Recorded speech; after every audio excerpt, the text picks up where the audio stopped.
last time on round sailing, we sailed back to Swedish mainland.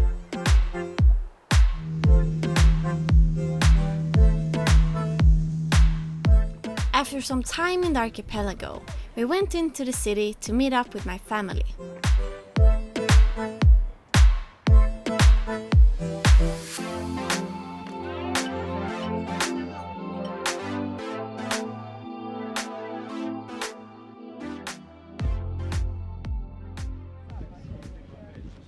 We said goodbye to my family, who are going to continue to northern Sweden. We're leaving Västervik. It's a gloomy day, but tomorrow is going to be really nice. So we're heading out in the archipelago now and gonna find a good anchorage. I think we will go like 12 nautical miles north.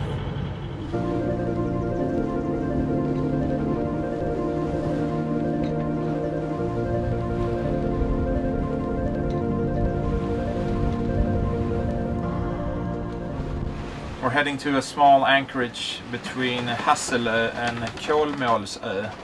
Two small islands, or one small island and a bit bigger one.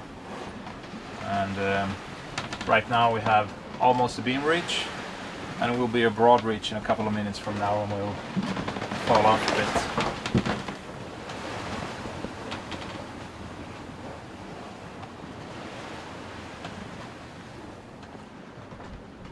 You can hear the waves crashing against the rocks out here.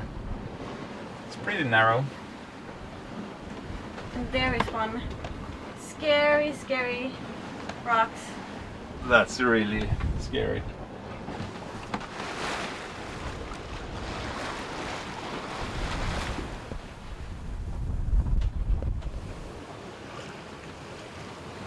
We have changed course more, and the waves, it's blowing from the east today, slightly southeast, and it's quite a lot of fish. It's coming all the way from the Baltic countries, so the waves build up, and since it's quite shallow water here, they get short and steep and very close to each other. So it's very rolly, and we are sailing in this area now called the Knöldjupet, the bumpy depth. Feels a little bit like you're going, you know those lanes when you're going skiing, the bumps, puckelpist.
We just dropped anchor, and it looks to be a quite nice place. There's two other boats here. So we're at 5 meters depth, and we have around 20 meters of chain out. But there won't be any wind tonight, so. And it looks to be a very protected anchorage. And the holding was very good. I revved the engine to 1500, and we didn't move at all, so I think it's clay.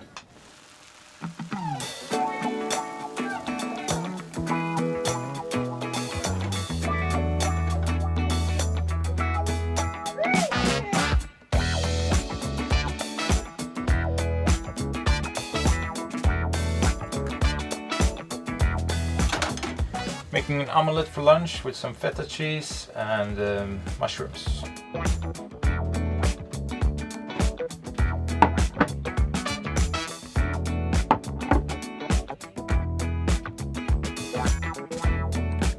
Sending up the drone is always a good way to check out the surroundings. so much water and so much forest.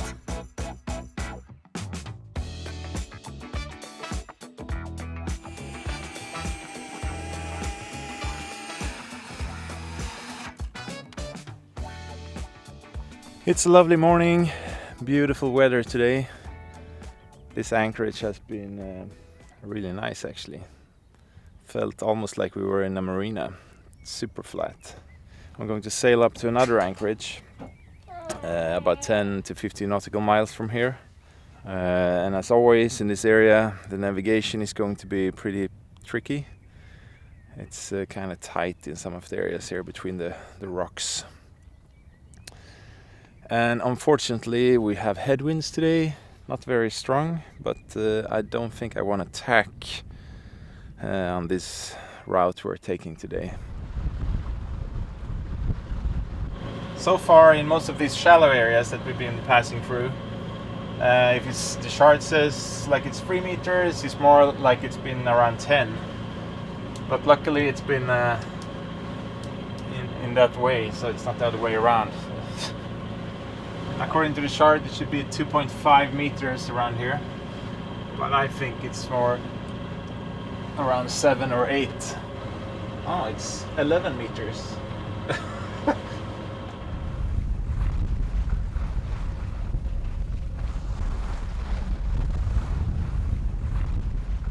For the first time since we left Malmö, we have a lot of boats around us. And I mean, here in the archipelago along the coast, there are quite narrow waterways, so it's more noticeable that there are boats around. And they actually call this like whole waterway along the coast the sea highway, because there are so many boats and almost everyone takes this route if they go north and south. But I think it's quite fun to see all the sailboats and just boats out on the water.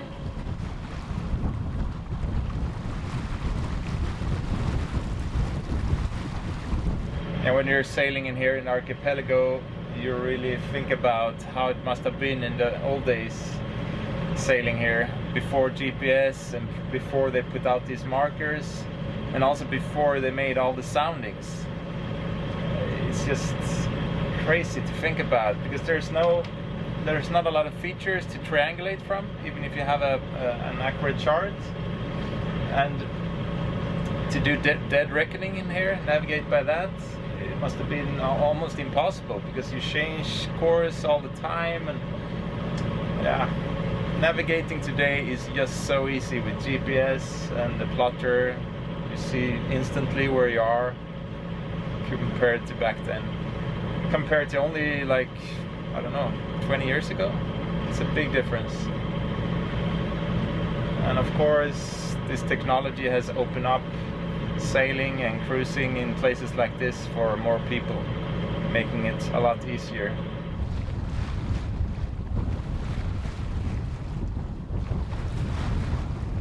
We're coming into our anchorage now, and it's like a big maze of just islands and islets, rocks. It looks pretty cool. When anchoring in a tight spot with shallow rocks around, it's crucial to drop the anchor in the right place. The goal is to make the drop in a place so that you can safely swing 360 degrees with enough scope on the chain.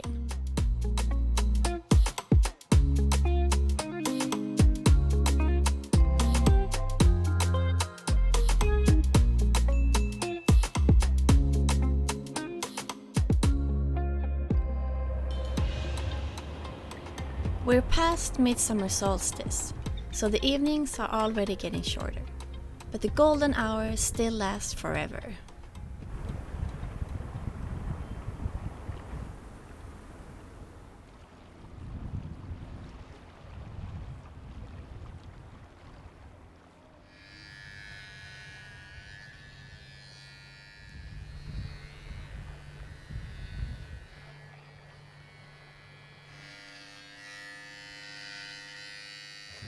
Yeah, that was nice. It was a while ago, but now I need to take a swim. And it's very cold in the water. I checked this morning and it's 16.5 Celsius. So like 10 degrees colder than I want to have, but that's how it is.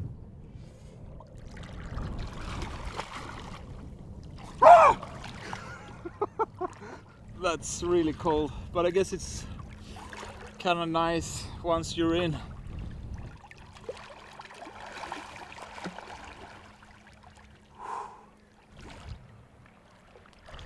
Kom igen Malin! No, I don't believe you. Ja, men det är rätt skönt faktiskt. No, you're numb. That's why. Hej!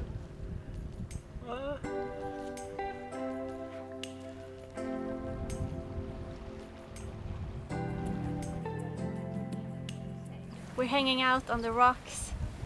The boat is just over there. You can see the mast.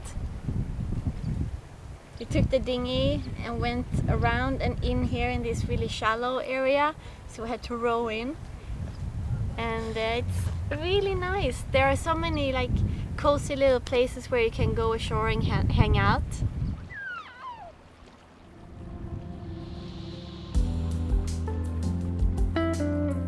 The seafaring routes run steep in Sweden, and Swedes have always been a seafaring people. It's estimated that there are close to 900,000 leisure boats in the country. That's almost one boat for every 10 people. Now we're home.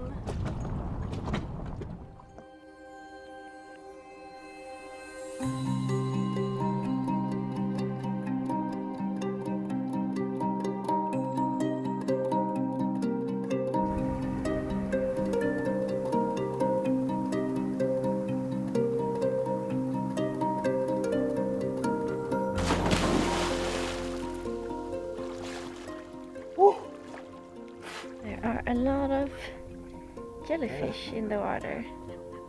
Refreshing? Oh yeah, that really made you wake up.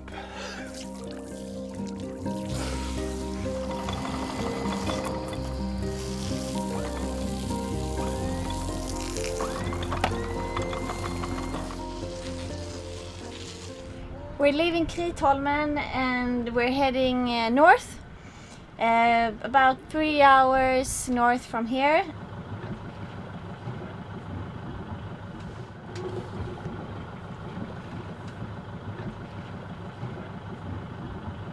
Hjälper du pappa att styra?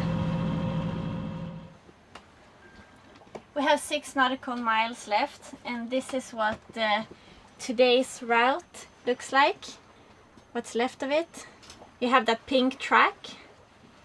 So that's the route we're gonna follow, more or less, up to Gubbön.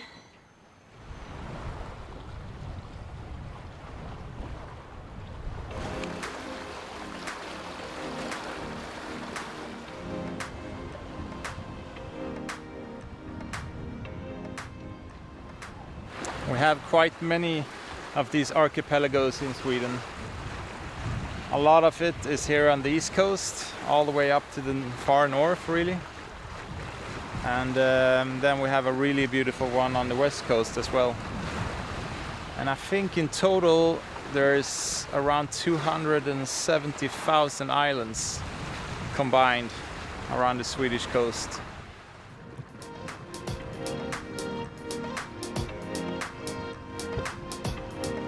This was a nice shortcut through the islands.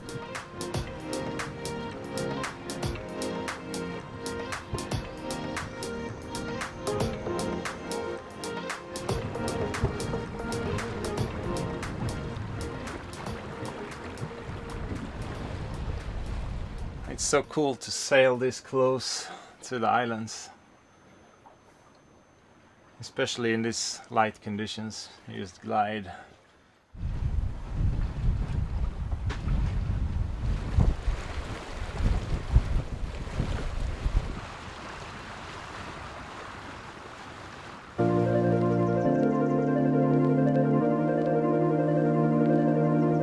Our intended anchorage was full, so instead we dropped the hook here at Fånga.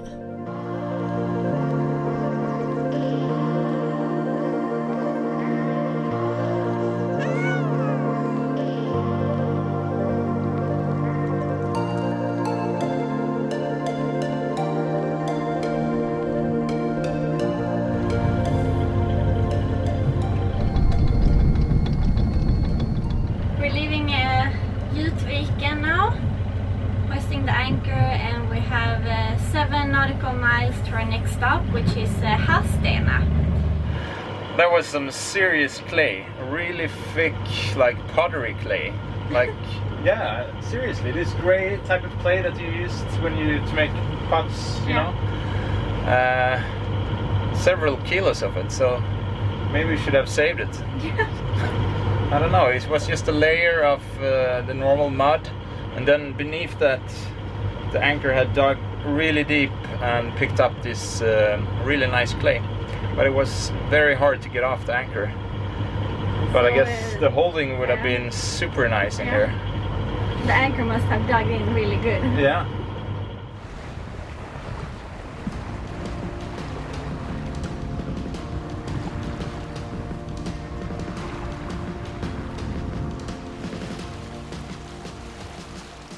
The wind is blowing from the south today, and we have really sunny weather, so quite nice. And right now we're doing 5 knots over ground and around 4.5 through the water, so we have some current with us here. We're sailing in Gryts archipelago now, which lies in the province of Östergötland.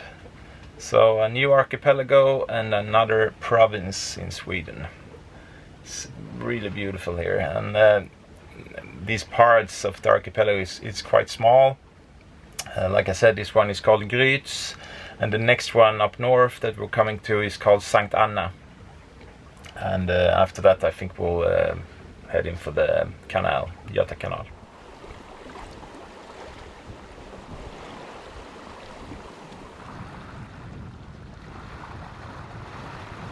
What is the main difference between our new boat and the old one when you're steering it, you think?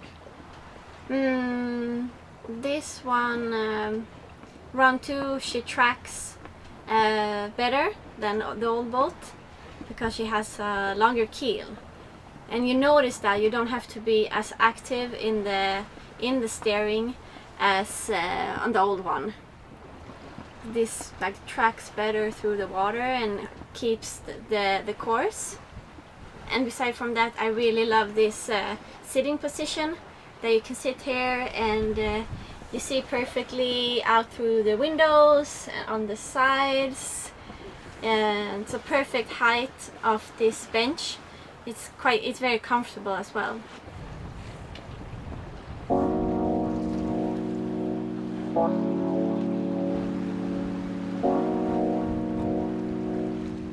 Flisfjärden on Hallstena Island is one of the more popular bays in the archipelago, and you could tell on the amounts of boats here.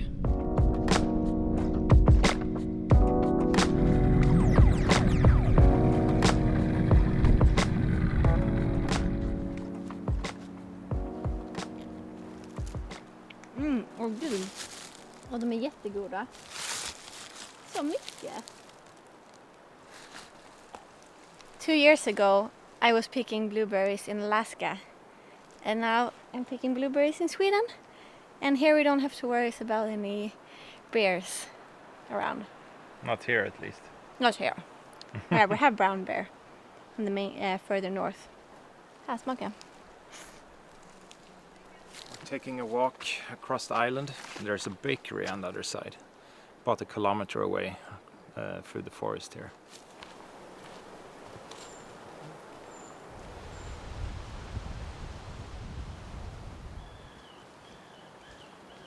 Yeah, now we're not so sure where we should go, because we're going to the bakery, which is not in the harbor and it's not in the village, and there's only 2 paths, one for the harbor and one for the village. But I think we should go for the one to the village. Or, what do you think? Let's look at the map after a while.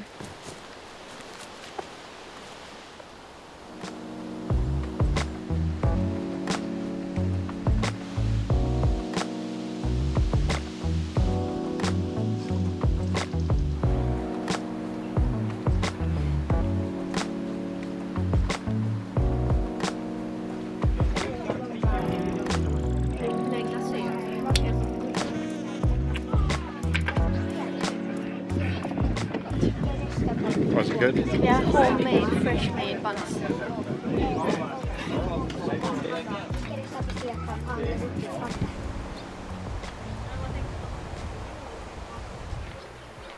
This is a reminder of the latitudes we're on. Right now we're about the same latitude as Alaska, Kodiak Island. So of course in the winters it's a bit different. You might need a snow scooter. Yeah.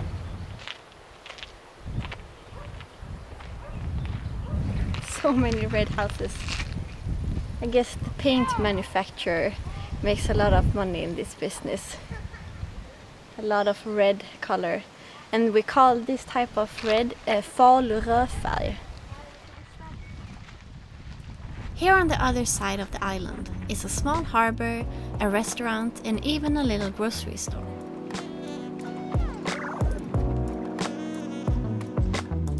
Back in the anchorage, more boats had arrived. Most of them moored the Swedish way, with the bow against the rocks.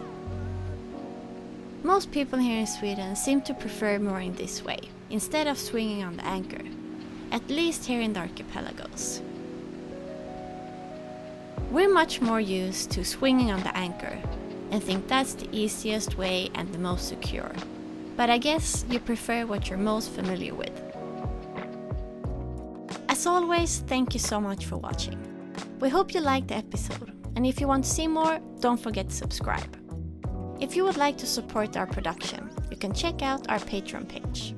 Have a great week and see you next Friday.